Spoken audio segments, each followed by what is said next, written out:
See, life is again, gotta have your goals. I gotta take a shot, now pass me the ball. Always wanna stop me when I'm running the ball. Gonna dust it off, now watch me go.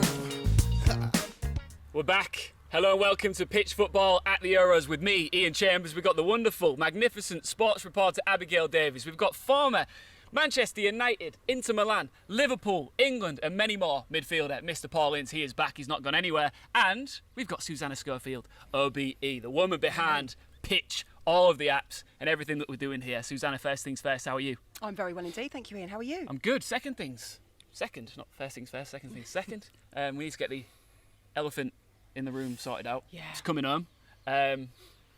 What did you think? England, Germany, 2-0. You okay? I'm top of the world. Oh, good. Yeah, I'm glad yeah. you're top of the world. Yeah. Even after that result. Yeah, it was That's great. a fantastic result. Yep. You know, game wasn't great, but it's all about the result in the last 16. It's the Yeah, most important amazing. thing. They had a couple of chances, but I don't want to gloat on it. We've got a long way to go. Yes. We've not won anything yet. Southie said, you know, it's all about winning the competition, not about beating Germany, and he's absolutely spot on. We'll discuss the England game a little bit later on in the show, and we've got a bumper special as we preview their quarter-final with Ukraine. But first, Susanna, Yes. you've got a bit of a bombshell announcement regarding the Pitch have. Football app. I have which, got a bit by of the a way, bombshell if you announcement. haven't downloaded it, when should you do it? Absolutely, you should do it now. You should absolutely download it. Subito. When should they do it? Right now. Right now. Go on, Susanna. No. So, well, I'm going to call out for your help. I need your help now. So, obviously, everyone's been playing foreplay. So, you can go on to Pitch Football, download the app, and then everyone can play foreplay. Now, there's some amazing prizes to win, and something catastrophic has happened. Absolutely shocking. And I'll break the news now. I'm third. So, exactly. On foreplay, I'm third. Now, I love this man dearly, but the main prize is obviously to play golf or have dinner with him. And we'd have spent 5 weeks together. Yeah. I You cannot don't win want it. this, people. I need your help. You don't I want need it. your help. So, Dazzling Dave and Brownie are above me. And other than that, I'm striking in Palace Princess third. Have a little look at this leaderboard. I can't believe it. I don't even know how I've done it. I just, yeah. It's amazing that you don't want it. No, and no, you're right up there. absolutely. Well, I'll be you know, devastated if you win it. I know.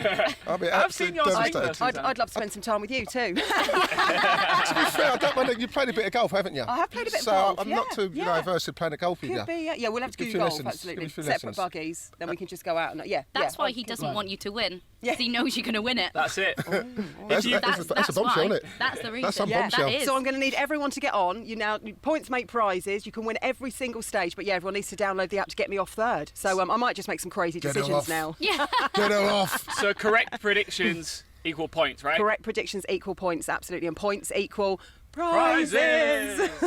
Love it. You didn't get the memo there, did you? Unless Susanna wins, there's no prizes. We are now propelling ourselves into the quarterfinals of Euro 2020. This is where it gets super exciting. I mean, I keep saying that every single day, but it is getting more and more exciting as we go along. Today we can look forward to Belgium versus Italy, which is teed up to be an absolute belter, and Switzerland versus Spain. But before we discuss the fixtures, let's talk about how each of the teams got here through the last 16. You could argue that both Belgium and Italy both underperformed in their respective fixtures, and we discussed that on a previous show, but they've made it to the dance, Abby, and that's all that matters. Absolutely. I think, the biggest thing for Belgium going forward is, are they going to be without Hazard and De Bruyne? You know, when you look at that game, you think De Bruyne is the biggest playmaker in this tournament. And if you're without him, who are you going to have coming in? There are a few names that, are going to get that nod. But without those, you haven't got that star quality. And you do think, a lot of people have said, is it now or never for Belgium? Because a lot of their stars are aging. You've got De Bruyne picking up a lot of injuries. So you do start to question, is it now or never? Or has their time already been and gone? They've been the best ranked team for 1,000 days and they've not won anything. So does that start playing on your mind a little? Is it a case of now or never, in your opinion, Ince? Yeah, I think Abby's right. I do. I think, we've been talking about the Belgium team for the last probably 4, 5, 6 years now. And as she said, the likes of Hazard, Lukaku, they're in their prime. We're not talking about players who are 23, 24. We're talking about players who are bang in their prime, 28, 29.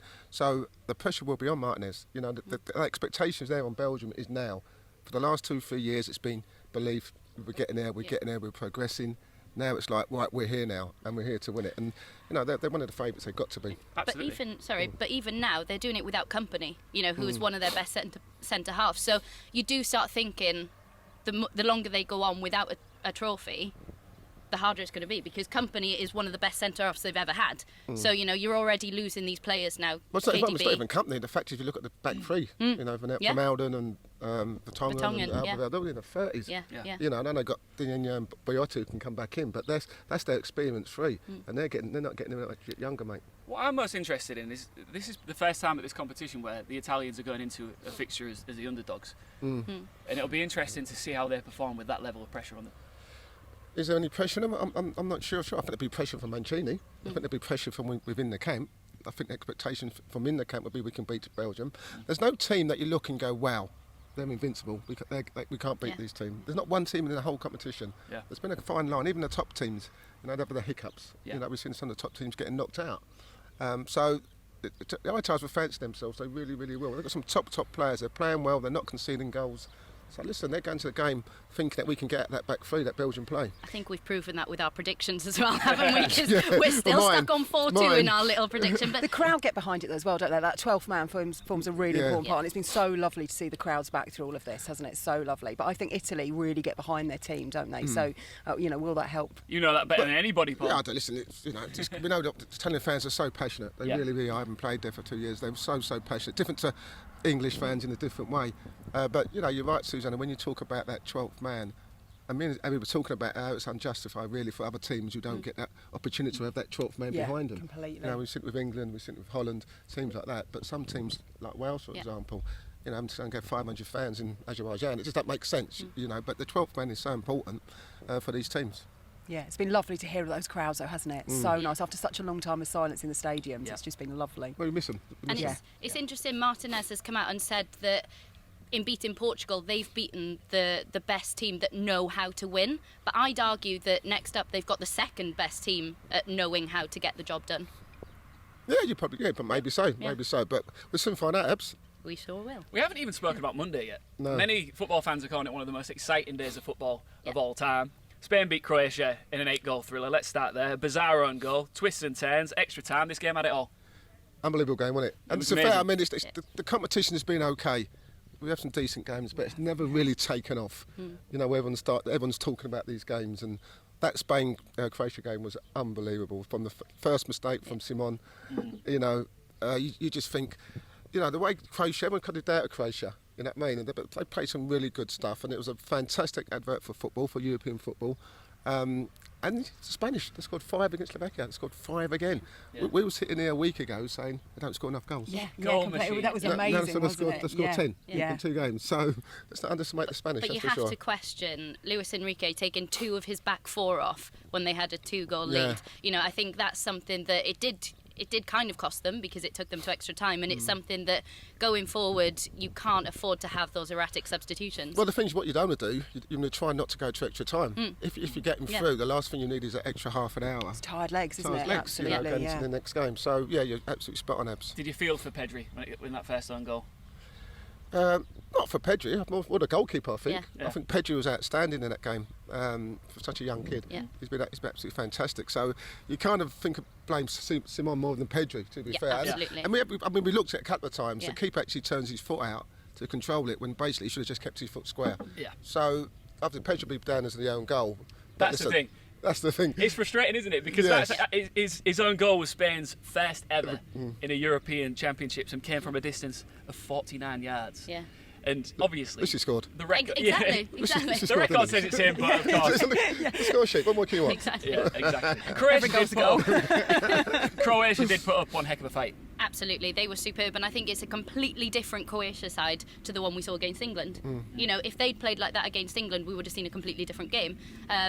You've got the likes of Modric who control games. I think they were allowed into it a little bit more. We were looking at the substitutions. We watched it here at Tribulum, and we were looking at some of the substitutions, like I mentioned, that Enrique was making, and you just think, why are you doing that with a 2-goal advantage? You're kind of allowing them that opportunity, and it changes the momentum in a bad way for you. But yeah, they were superb. They were pressing high. They were full of confidence, and especially after that own goal, you're going to have a lot of confidence. I think what you find out, and you mentioned it before, this is knockout football. Yeah. You know, and in that 90 minutes, you know, the game changes, the mentality changes, the momentum changes, the plan changes. Yeah.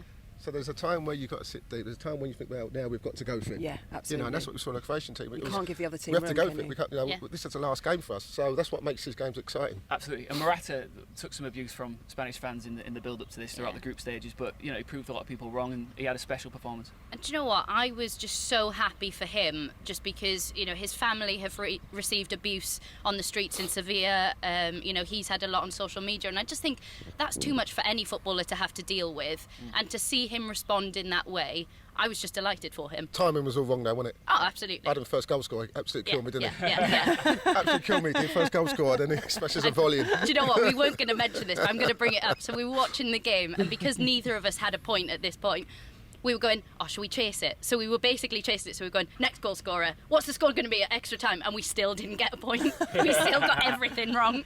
Susanna, before we go to the break, you know, I'm talking about the Pitch Football app all the time, but you've got a range of different apps. We can talk about that another time. Tell everybody right now watching why they need to download the Pitch Football app. Well, because you can get involved in the TV show. So ultimately, you can watch a bit of fan time, answer these guys' questions. You might get a shot of being on the TV, play foreplay, win some amazing prizes. Stop me having to be third and possibly playing golf. Please, come on, get on it Please, now. if there's Get a God. involved, see all the news, and yeah, it's good. It's good. Get involved. Yeah, I love the fan time feature. It's where you can react to questions posed by myself, Abby, and Ince, and you can just ask Ince questions yourself, and he will answer them right here on this very show. We'll be back after the break where we will discuss a shock exit from this tournament. France are out. I want Ince's thoughts and Abby's in a few minutes' time. See you then. You see, life is a game, gotta hop your toes.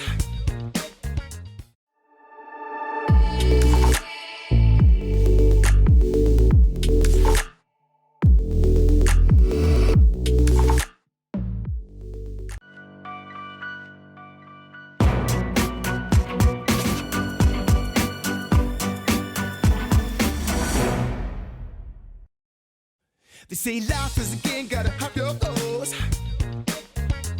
I gotta take a shot now. Welcome back to Pitch Football at the Euros with me, Iain, Abby, and Ince. Right, France. Never thought I'd say this at this stage of the tournament. I don't think you did. I don't think you did either. They are out. Switzerland send them packing after penalties. What a game! Unbelievable. It was game. unreal. And you know what? I've looked at this from a manager's point of view, and I've got to look at Deschamps. You know, in the way to talk about game management. You know, you're 3-1 up. You know, instead of thinking, right, shut up shop, let's start playing, you know, counter-attacking football will be hard to beat. They're still trying to get the fourth and fifth. Yep. And that's what they kept leaving gaps for Switzerland to exploit, and that's how they got back in the game. So from a manager's point of view, I thought it was very poor from his point of view. From an underdog point of view, Yeah. it was great. You know, we never could foresee that result, could we? No. No. Do you think, though, France, for all their brilliance, they've never sustained it in this tournament? They haven't sustained that for a full 90 minutes. They've shown glimpses of it, but they've never put in that complete performance. I don't think you have to really. In those games you don't. It's just, you know, moments that come to your top players that you win the game in. You know what I mean? But to be fair, they did at times. They were leading 3-1. Let's not forget that. It's more from the manager's point of view and from a tactical point of view. You know, they end up losing on penalties. It's a shock. 83 years since the Swiss last won a knockout round Amazing. game in a tournament such as this. Like you said, it all came down to penalties. The Swiss were just absolutely amazing. They were flawless. It all came down to Mbappe. His penalty did lack conviction, didn't it? It was one of those. I think sometimes when because he's still young, Mbappe. Remember Yeah. that. And I think sometimes when you're a little bit nervous, you trust in what you do. Yeah. So he's gone the way that he felt was easiest to go. It was a keeper's height. That's the only thing about it. It was a right keeper's height. And I always say with penalties, you get your mind. You know where you're going to go. You put it there. If the keeper goes that way, he says it doesn't. It looks like a great penalty. But you've got. There were lots of world-class penalties prior to Mbappe, though, right? That were unsavable. There were, and that's the thing. That even the Swiss, you think someone's going to falter, someone's going to, you know, lose their nerve, and they didn't. They were banging the corner, and then I can imagine Mbappe thinking, Jesus, everyone's scoring. It's coming to me. It's You coming know to the me. feeling, though, I know the right? feeling. It's not a nice feeling. And No. you got to feel for him, you know. Yeah. But listen, he'll get over it because he's a world-class it player. takes something as well to put yourself fifth. You know, to have to score that. I know people say, oh, the person who goes fifth, they want the glory, they want this, they want that. But you forget about the pressure that's on them as well. That's it. That walk, I can't imagine it. no. But I to be cannot fair, imagine sometimes, it. I mean, it's one of those, when you do, the manager sets out his top 5 penalty takers, you decide whether it's Shearer who goes first, because he's the main penalty taker, or does Shearer go fifth? Exactly. And that's what they've done. Exactly, yeah. I think it should be all eyes on Mbappe for the World Cup now, because he's got a chip on his shoulder and a point to prove. I've got to say though, the Swiss goalkeeper, absolutely love everything I'm reading about him. Yeah. Fan of the Rolling Stones. Somna. Yeah. Somna. Yeah. Right, you two love chatting on this show, but sometimes you like to step away from the heat, the sun out here, and arguably me, and go have a conversation together. But you had a wonderful chat. Yeah. You'll see that in full very soon here on Sporty Stuff TV. But I know that we've heard a lot about Ince's story, and you've worked really hard to get to the position you are in when it comes to sports reporting and journalism, and you shared some quite insightful stories about your own life. Yeah, I think, talking about mental health and what we've been through to get to this position, I think it's important. Yeah. I think, we'll watch the little segment in a second, but yeah, I think it's great to be able to just be open about it, to own your story, and to have the opportunity to just say, look, there shouldn't be a stigma. If you're suffering with a mental illness, there's no shame in it, and just to be able to talk about it. I want to talk more about that in a minute, but first let's cross over to that clip. Maybe they can be a presenter like you. No, why not?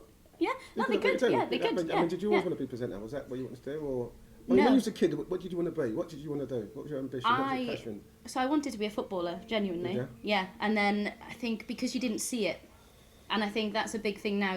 If you see it, you can be it. And I never saw that as a route to success. So I played football at school until I was about 9 or 10. And then I developed anorexia, so I wasn't allowed to play sports anymore, and I got severely unwell. And it was very similar in terms of my father couldn't handle that. He didn't really understand mental illnesses, and you can't hold that against someone. The knowledge maybe wasn't there. He could have done better to try and understand it. But and what age was you when this happened? So I developed it at 9, and then when you say develop it, you don't mind me touching it, do you? No. Yeah, when you say develop it, I mean, what signs? What you just? So it's a voice inside your head, that's separate to your own, and it starts to grind you down. So it's almost like an abusive relationship with your own mind. Every waking moment was to satisfy that eating disorder. So when I was admitted to hospital, that power was taken off me, and I remember saying, I don't want to be here anymore. And I planned my funeral. I wrote it all down, everything from songs to who I wanted to attend. And I just thought, right, I'm going to go. Like, there's no way I can fight this anymore because it's painful. But you did fight it? Well, only because of football. So, I was stuck on a unit, and my uncle said, can I take you to a football match? And I thought, do you know what, that's a perfect way to say goodbye to him, because he's kind of been like a father figure to me. It's a perfect way to say goodbye to him, and then I'm done. And we got to the football, and I can honestly say that was 90 minutes where I just had respite. So I wasn't listening to anorexia. I was going, why are we playing 5 at the back? Or why are we playing 4-4-2? Or why are we playing so rubbish? Yeah. That type of stuff. Yeah. That 90 minutes gave me hope, and I think other people saw that more than me the first time. So then we started building on it. And the more I did that, the more I thought, I can actually have a voice in this. You can control and it. I can get there. So I started writing match reports from my hospital bed. And they probably made sense to nobody but me, because I was on so many different drugs. They probably only made sense to me. And it would only be me that saw them, and then they'd go in the bin. But from there, then I started to build, and the more I fought against it, the more I thought, I am worthy of life. I can be successful at something other than my eating disorder. And it's not a linear process. It never will be, and I'll probably always live with it. I'll probably wake up every morning and have that voice there. Yeah. But it's managing it and knowing that now I'm in a position where I control anorexia. It's not in control of me. So I think that's amazing to me, it's quite poignant in terms of, speaking to someone like you, in terms of, does a footballer ever realise the impact that sport has on a fan? I cannot wait, and I'm sure you can't either, to see that in full. And I know that you really enjoyed that conversation. Yeah, it was immense. It was deep. And I think sometimes you have that realisation that, football's such an escape for so many people. And it's funny how football in my life and in Abby's life has brought us where we are today. Yeah. And to share for Abby to share her story was immense. She's an amazing woman, and You know, it's great that she's prepared to tell her story out there, and hopefully people listen to the story. And if they need any help, don't be afraid to open up. Absolutely. Now, you two are becoming quite the dream team, and we can see that on that clip right there. But I think we're going to try and rapidly change gears here and put you against each other once again. Because one thing I've really enjoyed about this show is the rivalry that's built up, the animosity, albeit good animosity, between you two. And we like I don't think it's going to be good for much longer. We like to, you know, try and get at Paul with our quiz that I'm sure we'll do again, QIPI, the quite interesting Paul Ince quiz, where he has to answer 5 questions about his own career. If he gets 3 of them right, he doesn't have to do the forfeit. And you're going to turn the tables right now, right? Yes, we are. Because I thought it's always been about me with quizzes. And we've heard Abby for the last 4 or 5 weeks, seems like 5 years, you know, go on about about the Welsh side. And, you know, so we've decided today that we're going to give Abby a quiz on the Welsh team. I'm shuffling Just in back. 2016 though, right? Well, listen, she gets 5 quick questions. If she answers 3, she's fine. If she doesn't, then she's got to do a karaoke of It's Coming Home on Friday night at the Tribune. It was the quizmaster. But I'm going home on Thursday, that's the joke. The quizmaster will be Mr. Chambers. Okay, I think Please can we start? Okay, here we go. So you got to get 3 out of 5 correct. I've moved back so you can't see my iPad. Who was in charge of the Wales team in 1996? That's so easy. Even I know that one. Yeah. I repeat, who was in charge of the Wales Yeah, team I was- in I was 1996? 4 years old. Yeah, but come on.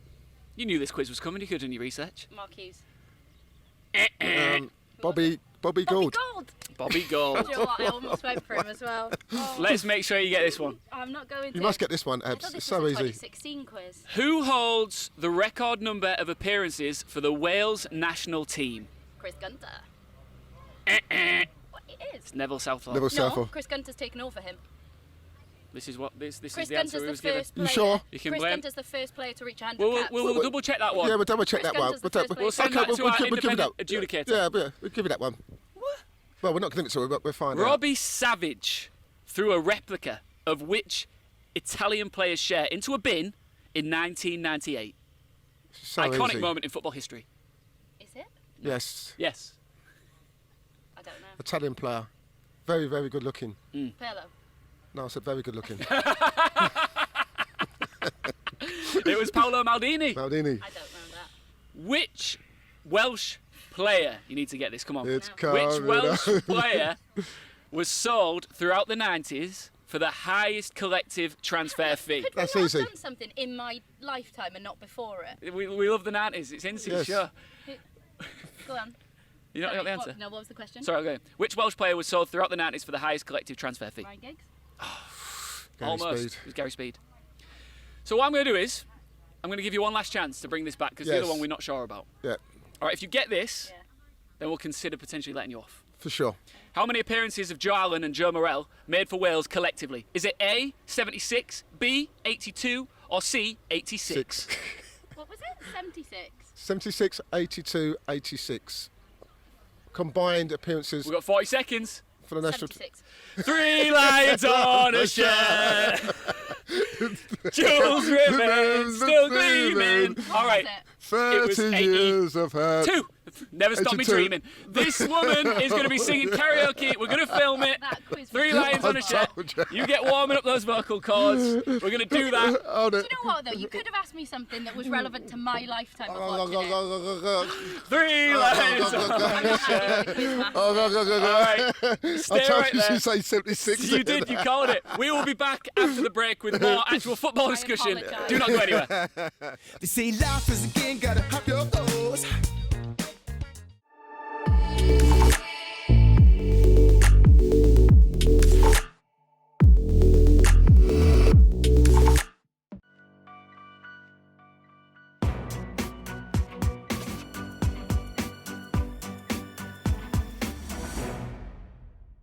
They say life is a game, gotta have your goals. I gotta take a shot. Welcome back to Pitch Football at the Euros with me, Iain Chambers, Abigail Davies, and Paul Ince. Paul, I just want to reflect on your career again. I know you're bored of it. I know you're fed up of talking about it. But this is something we haven't really discussed yet. And that, you know, you had a long and illustrious football career that spanned from 1986 all the way through to 2007 when you finally hung up the boots. What was that transition period like for you? I know that you went into management. Yeah. But as a player, to finally stop doing what you've loved for decades must have been a hard moment in your life. Yeah, I mean, it's just absolutely spot on. I think for any person, not just a footballer, but any athlete, only just any normal working person, when you kind of think about retirement age of 65 for most people in general, for a footballer or sportsman, it's probably late 30s, unless you're playing golf, where you can go on the seniors tour. Absolutely. But I think when you kind of feel, I think the hardest thing for me was knowing that I couldn't do what I wanted to do. I couldn't cover the ground that I wanted to cover. I was getting late to tackles, whereas normally I'll be there making tackles. And I think you get those little signs when you start to wake up in the morning and your body aches, and then you can't do as much training as you can. And I mean, I felt that situation when I was at Wolves. I mean, I was 33, 34, and it got to the stage where I couldn't train every day. I had to miss 2 or 3 days a week just because my body wouldn't allow me to do it. And then you have that recognition that obviously you get to the stage. But for me, I always felt that, that I was going to go into management. I think that was always on my mind to go into management. And this is a problem. A lot of players in today's world don't have a plan B, what they're going to do when they finish. We see a lot of players now going onto punditry, but not everyone can go into punditry. And I think these players seem to think that they're going to get a cheque every morning, they get a cheque every week. And as soon as that money runs out and they've got to invest it, they've got to do the right things, they've got to find something else, that excites them after football. Well, this is a conversation that you had with your old friend and England teammate, David Seaman, isn't it? And you asked him what he did and how he transitioned into life after football.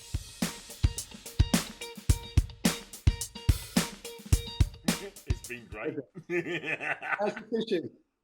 That was good. I've seen the picture that you caught. The fish that you caught, it is massive. Yeah. I don't get it though. You just throw it back in the water, though, didn't you? You don't throw them. You just gently you take a photograph and then you gently put them back. You don't throw them back in. What's the point of that? See how big it is. Yeah, I know, but it's just like taking a big bar of chocolate or nicking a big bar of chocolate and then taking it back about 5 minutes later and laying it back on the shelf. Yeah, you'd never do that. I'd never do that. I would do that. Sure. I just don't know how you can. I know you love your fishing, and I know you love your golf, but and you've always loved your fishing. How can you sit there for 8 hours, 6 hours night fishing? Mate, you know that big one that I got, right? I was there for 2 nights. You wasn't. I was. And I was actually fishing. You were fishing before. You'll have to ask the missus that one, son. I know, exactly. 2 nights? 2 nights, yeah. And I caught it on the last day as well. Yeah. Did you? Was you on your own when you caught it? No, I was with a mate. Yeah, he was like on the other side of the lake, and I phoned him, and I was like, I've got a big fish. He come running round. And as I'm playing it, it was, I knew it was I thought it was a big one, and then he saw it, and he went, oh, don't lose this. I was like even more nervous trying to get it in. So would you say you was more nervous catching that fish or more nervous playing at Euro 96 then? Oh, no. Euro 96 was like, that was what we did. Do you know the most nervous I've ever been? Dancing on ice. In the tunnel, waiting to go out. Oh, you're not the greatest dancer, are you? No, I don't dance. I can skate, but I can't dance and I can't sing. Well, I know you can't dance. That's for sure. I don't dance even after 10 pints. Yeah, I know you don't. I just laugh. But no, they must have took you out of your comfort zone. You know what I mean? Which is a nice thing to do, isn't it? Yeah, exactly. And it was something that I enjoyed, and it was really hard. It's one of them sports that looks easy on telly. And I was like, yeah, I'll give that a go. And I was like, oh my God, and I swear, like you get like dry lip and your lip would like stick up there. Oh man, it was horrible. The worst feeling ever. You must have lost a bit of timber though doing it, surely. Yeah, loads, mate. Yeah. But it's it's one of them things. We still skate now, me and Frankie, but obviously we haven't been through COVID yet. But so we haven't been for about a year and a half. But we'll be getting back out there and doing some tricks. What's and next? Stuff. Should they come dancing? Fancy that? Get me out. I'm a celebrity. Celebrity's not bad. I can't dance, so I've turned that down twice. They asked me to do the masked singer and the masked dancer. I'm like, no. No chance. Can't sing and can't dance. I'm a Yorkshireman, mate. If there's any drinking games or something like that. I can drink a few pints of beer. Don't worry about that. Yeah, exactly.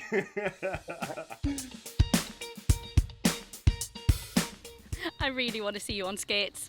Me? Yeah. Would you do Would you dancing ever give it a go? Absolutely no chance. No? Absolutely no. To be fair, I've been asked to do Get Me Out Celebrity. Yeah. Yeah. I've been asked to do Strictly Come Dancing. Have you? Yep, and I've turned them down. And do you know what the reason why I've turned them down? One, I'm not a fan of spiders and all that type of stuff. Two, I can't see myself in a leotard or what those things wear and I can. all those tight fitting stuff. Like Bambi. And the most important thing is, and this is the reason why I've turned it down, is because I feel that I'm a football man, and I think when you start to go into that type of thing, you kind of lose that kind of reputation as a football man. You football through and through. Amen to You're that. still, and you know this, right? He's still extraordinarily competitive, isn't he? Oh, massively so. Massively. That's competitive. why I Are you not? thought he might have given like the jungle a go or something. Yeah. However, I like I have spiders. seen if you go, oh, there's a rat there. I've seen his face drop, so I don't think he'd last very No long. chance. Well, we've had our feature. What can Ince do? And I'm thoroughly enjoying it to a certain Because extent. you're competitive too. That's why. I am very. I think we all are. Yeah. Yeah, We we're all trying are. to figure out. We're trying to find a sport that Ince's not good at. So far, I can't figure it out. So let's cross over now to the wonderful Abigail on a tennis court. So the first challenge was enthralling, wasn't it? It was captivating. So we thought we'd bring you another Iain against Paul. What can't Ince do? Now Wimbledon's already started. Yeah. It's underway, so we couldn't get Roger Federer in. No. But we do have this man who's warming up behind us, Mr. Paul Ince. He's going to be taking you on. The aim is you get 10 balls each, as many aces in a minute as you can possibly get. I'm the umpire, so I'm going to be calling these. You want to be nice to me? As you can see, he's already practicing. Yeah, I'm yeah. pretty chilled. Yeah. I'm ready to go. Whenever you're ready, Ince. Should we do it? He's never ready. Let's do Let's go. Play! So, Paul's feeling the pressure here. First serve in. Nice little action there. Out. Oh, that was out. Not good enough. He's feeling the pressure. He's feeling the pressure. Out. Now, we could talk about his footwork here and the foot faults, but we're not going to. Out. Oh my gosh. Oh, have we finally found what Ince Out. can't do? Have we finally found it? Out. 30 seconds left. 30 seconds left. In. He's got two. He's got two on the board, but Iain is feeling Out. confident. He's starting to bring out the Nadal grunt. It's all going terribly wrong. Oh, 3 in. And we've got Out. 15 seconds remaining. Out. Oh. He's hot, he's bothered, he's flustered. He's on his final ball. Can he get one more? No, he can't. That's the end of the game. Out. 3. And he finishes on 3. 3. How are you feeling?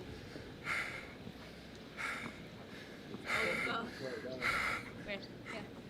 Thanks for that. The insight was unrivaled there. Right, now we have Iain stepping up. Go. We're underway. Out. Oh, very close indeed. I think that would have required Hawkeye. Out. Oh, in practice he was hitting them for fun, and it seems to all be unravelling. Oh no, he's hit the net. He's hit the net. Oh, it's all falling apart. It's all falling apart. I think Paul had 2 by this stage. Doesn't count. Paul had 2 by this stage. Second serve, come on. Are you having that? No, it's a second serve. Look at Out. this. It's terrible. It's terrible. It's a disgrace, isn't it? It's an absolute disgrace. Power. No, that's a second serve. No, that's a second serve. We're not giving that Doesn't one. We're not giving that Doesn't one. count. It was barely over arm. It was barely over arm. Nice, power. Power. I don't think it's going to Didn't matter even hit because the he's board. got 5 seconds left. Come on. 0 on the board. Last one, power. Oh, and time! He got 1. He got 1. I hate to tell you, but I'd already stopped the timer. Yes. I'd already stopped the timer. I'm really sorry. I'm really sorry about that, but I had stopped the timer. I was completely silent when he was swinging. That's the difference. But you're now 2-0 up. How does it feel? Well, listen, I'm a bit disappointed. Wasn't really much of a challenge for me. It was that embarrassing. He started to do second serves. Rematch. But he wants rematch, but it's not about that. It's what I don't know if you've got a rematch in you, to be honest. I don't know if I need a defeat, but at the moment, it's okay. So cool what Ince can't do. We found out I can play tennis. We found out I can... What's the other one we did? Chipping. What's next? Basketball. Balls. You name it. Bowls. I think we're going to go bowls next. Okay, we're going bowls. Yeah. Bowls it is. So, Lucky, mate. Hold on. Hey, chin up. That's it. Okay, Jack. Don't you dare touch my chin again. Get your hands off my chin. I didn't touch your chin. You just went like that. No. do Brilliant. you know what? Have you noticed we're both being done over here? I think it's just all a setup. It's annoying. It's starting to frustrate me, but we're 2 Yeah. sports in now. We alluded to it there. What are we doing next? Are we doing bowls? I think Abby says bowls. Yeah. Then bowls it is, isn't it? Yeah. I used to play bowls with my granddad. Oh, brilliant. So you should be favourite then. But to be fair, you did also say you played tennis a lot. Yeah. So I know what happens. What he does is PI gets in your head. You know it with the quiz. I know he gets in your He head. gets right in there. I didn't even listen to what you said in the last section because I was just going, Bobby Gold, Yeah, Bobby but Gold. I must So, admit though, some of these serves were absolutely pathetic, weren't they? honestly, like we said, they were barely overarmed. Yeah. Actually, can we cut that out? I don't want to just make me look better. If you I don't think it's possible. The footage isn't there. Right, if you haven't already downloaded the Pitch Football app, get yourself on there. Get it on your phone right now. And after the break, I'm losing my voice here. I don't know what's going on. We are joined by an England fan to finally reflect on that huge win over Germany. See you in a few minutes' time. They say life is a game, gotta have your goals.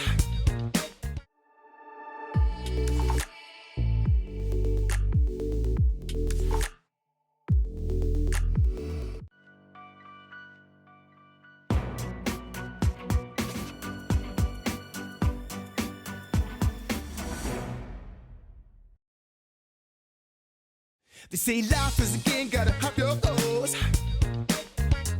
I gotta take a shot now. Welcome back to Pitch Football at the Euros. We're into our final quarter of the show. My name's Iain Chambers. This is the wonderful Abigail Davies. We've got, does he need an introduction? No. Paul Ince. And the wonderful England fan who's just jumped on, Steve Davies. Welcome to the show, Steve. Yeah, thank you. Thank you. You live out here in Portugal, right? For 2.5 years now, yeah. What brought you out here? That's a good reason. That's a good reason, the weather. Yeah, pretty much the weather. Now, you saw in the previous segment, me and Ince had a bit of a serve off on a certain tennis court. Wasn't really a serve off, was it? It was a serve off, wasn't We it? watched Paul serve. Yeah, you watched Paul serve. You watched me second serve, if that. Steve, that was your court. You actually do a lot of work in tennis, right? Yeah, I own a tennis holiday company called Active Away. We take people all around the world for tennis holidays. We do ski as well, but tennis is our main sort of focus. Yeah, so... Now, how's it going? Is it going well? I've got to admit, up until COVID, we were absolutely smashing it. We've sort of become the #1 name for tennis holidays in the UK. But obviously COVID sort of hit and we've pretty much not done anything for coming up to 2 years now. So for us it's been a dreadful time, and it's been about survival. The good thing is we've built up a really good brand and got lots of loyal customers. And during this period, I mean, as you can imagine, we haven't been able to deliver them holidays, so we were reliant on our customers, taking deferrals and not asking for their money back. 75% of our customers didn't want their money back. They just said, we want to come on holiday with you. We want you to survive as a company. So, yeah, it's been a tough time for loads of people out there. I guess that's why it's so blooming good England won the other night, to bring some love and passion back. Absolutely. Well, I'm going to tell you a quick story, nice story. Because of you, because you're a tennis court, you've now got a new client. Okay? Would you like to explain, Miss Abigail? So, after I think I hit about 4 balls, but I did hit one good backhand.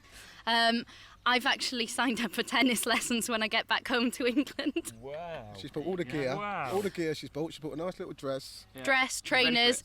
but I've not bought a racket.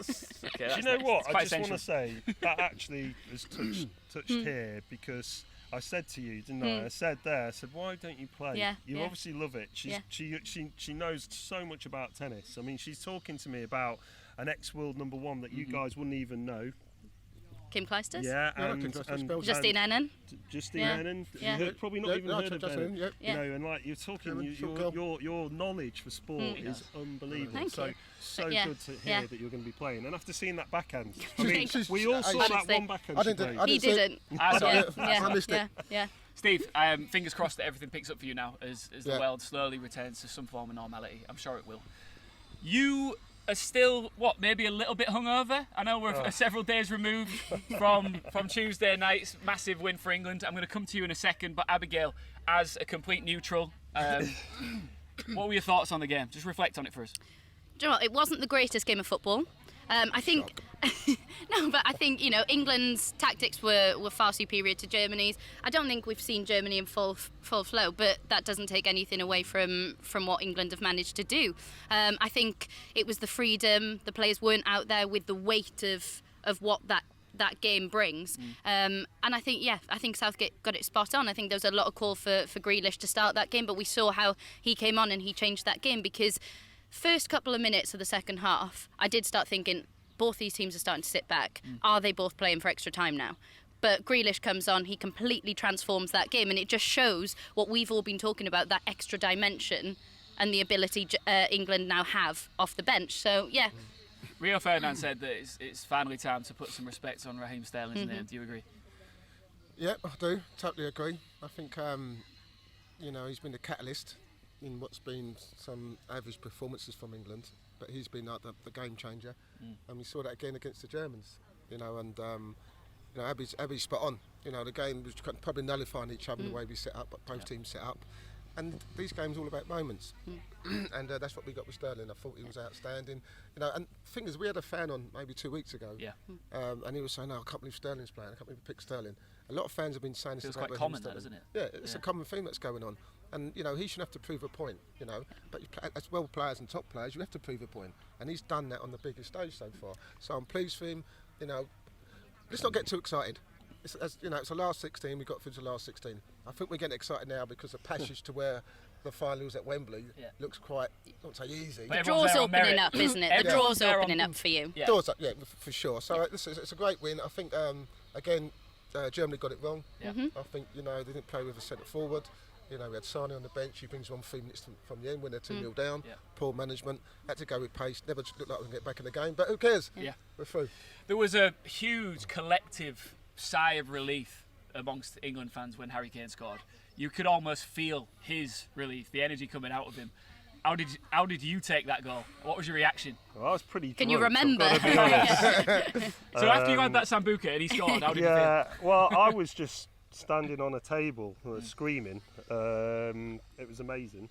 Abby's hit it on the head. I mean, her sort of analyst, of the game. Wow, yeah, you're spot on. Yeah.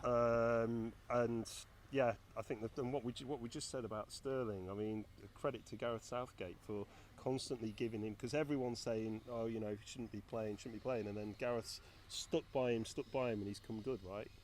And that's probably give him the confidence to play like that. But yeah, and what Paul said, let's not get carried away.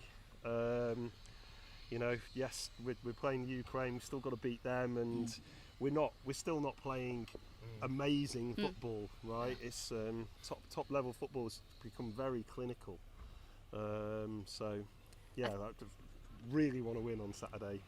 Absolutely. And oh God, let's just say thank God we beat the Germans. I mean, he must be.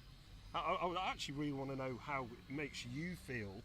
I watched Euro '96. How does it make you feel? Does it make you think back? Were you thinking during the match of the previous match when you were watching it? You were quite subdued, actually. Yeah, I can't believe. I was expecting a big reaction. Nothing really. I just think sometimes when you watch those games, you can't keep looking back. I'm not. You've got to look forward in life, and that every time you play the Germans, that you're going to revert back to 1990 to 90, whatever that word is. That I can't say at the moment. But listen, as I said, it's great.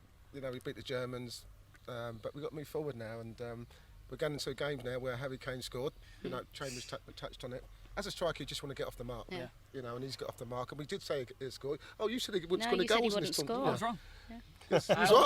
I was wrong. Oh, wrong. So we got a 5 on Harry Kane. So great stuff. Yeah, and I think the timing's perfect, isn't Yes. it? I mean, obviously the timing would have been better if it was before, but like you said, you've got to keep looking forward. Yeah. He's got to be going into these quarterfinals now full of confidence, and he's got that demon off his shoulder, hasn't he? I think with every sport as well, even if you're not playing your best, but you're still winning, that's a really good sign. Absolutely. And we're not firing on all cylinders at the moment, but if we carry on and we keep improving, it's just for me. I think Saturday will be a great game. I think we'll be going in with a lot of confidence. Right. Let's just touch on the games that we're looking forward to once again today. We've got some belters, of course. Starting off with Belgium versus Italy. On paper, it's very tasty, isn't it? You spoke earlier on in the show about KDB and Hazard potentially injured. Whether or not they recover in time, we don't know at the moment. But regardless, they'll still be feeling confident going into this. Absolutely, and I think, everything that you normally associate with an Italian performance, it's still there, but they're now using width like they've never used width before. Yeah. They've got that extra dimension as well as being solid at the back. So I think this is one of the most complete Italian sides we've ever seen. I think Mancini's the kind of manager that he's very good at dealing with what he's got at his disposal. So he knows how to utilise those players that he's got. And I think that's what we're seeing now. My score prediction differs based on whether KDB and Hazard are fit. I think you're right to say that as well, because, when you look back at their first half performance against Denmark, when neither of them started, they did struggle, didn't they? Yeah, they did. So let's get some predictions from... I want you involved in this as well, Yeah. Steve. Where are you going first, Abs? Are you not going to throw a hissy fit if I go first? No, ladies first. Okay, I'm going to go 1-1. One apiece. It's knockout football. Yeah, after 90 minutes. Yeah, but who's going to go through? Who's going to go through? I'm going to go Belgium to go through. What score? 2-1 in extra So you're time. not going 1-0 then, you're going 2-1. 1-1 after No, 90 just minutes. Go 2-1. Let's just go 2-1. Right. Okay, it's not complicated. It's not complicated. I'm giving you an Right, extra I'm dimension. going to go Italy 2, Belgium 1. Steve? I'm doing the opposite to that. Belgium 2, Italy 1. Love it. Right, Switzerland. It's the opposite, isn't it? Switzerland, Spain. It's the opposite, Steve. We know that. We know it's the opposite. Right.